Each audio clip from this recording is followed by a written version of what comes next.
dans la phase 3 maintenant, consiste à protéger tous ceux qui travaillent avec le monde occulte. La phase 3, c'est quoi?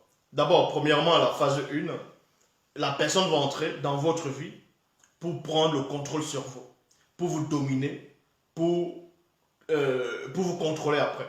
Et ensuite, tous les gens qui pourront se méfier de cette personne, cette femme-là va essayer de les renvoyer, va couper le lien entre vous et des gens de bonne moralité qui vont vous empêcher de voir la vérité. Voilà ce que Jézabel elle a fait, c'est dans la phase 2.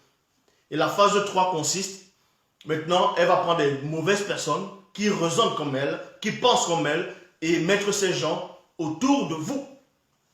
Donc, changez votre façon de voir, changez votre entourage, voyez, elle va plus vous ramener dans son entourage, bizarre, mystique, l'entourage où il n'y a que la fête des boîtes de nuit, boire, manger, rigoler, se moquer des gens, donc on vous met là-dedans. C'est en cela où, dans la phase 3, dans 1 Roi chapitre 22, verset 5, il est dit ici, que les non-initiés de Tomba Nebila, non, que les non-initiés de Tomba Nebila viennent, oui, la phase 3, comme je dis, consiste en gros, à protéger tous ceux qui ont des mauvaises actions, tous ceux qui travaillent dans le monde occulte. C'est pour ça que dans 1 Roi chapitre 22, verset 5, il est dit que les non-initiés, là maintenant c'est B qui parle, donc celui qu'on va appeler dans les Bibles classiques, sur la personne d'Élie, le Tishbite. B maintenant, puisque Moukat dit l'a envoyé, parce que ça n'était de trop déjà. Le peuple était déjà fatigué, le peuple était dans la tristesse, il y avait une domination occulte. C'était une domination mystique qu'une grande partie du peuple était en train de subir, dont leur esprit criait, même la nature même, il y avait tellement d'injustice, il y avait des idoles un peu partout, exactement comme vous voyez peut-être en Afrique, où il y a les églises qui sortent un peu partout, toutes sortes de confessions vont sortir un peu partout. Là, ce sont des portes d'entrée. C'est les portes d'entrée qui sont en train de vous détruire au fur et à mesure. Donc, le peuple a commencé à crier, les initiés ont crié, les prophètes se sont plaints, ainsi de suite. Donc, on va envoyer maintenant un prophète majeur. Parce qu'il y a les prophètes mineurs, il y a les prophètes majeurs. Donc, B, ici, là, c'était un prophète majeur. Et là, maintenant, il va venir lancer le défi à Doubé, c'est-à-dire à Mola, c'est-à-dire le roi Akab. Il dit ici, dans la phase 3, que les non-initiés Tomba Nebila viennent avec les 450 prophètes du faux dieu Nyungo, qui viennent aussi avec les 400 prophètes de la déesse Lemba, que la reine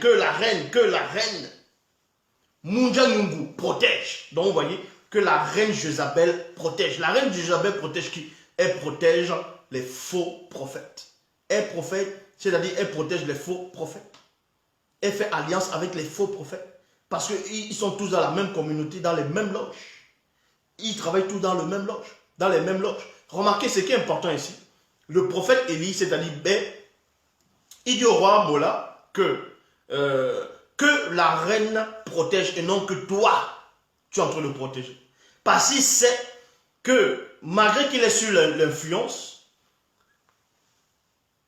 le spirituel ne l'a pas complètement abandonné. C'est-à-dire le monde spirituel, c'est-à-dire le grand ordre des choses, n'a pas abandonné le roi Mola, c'est-à-dire le roi Akab.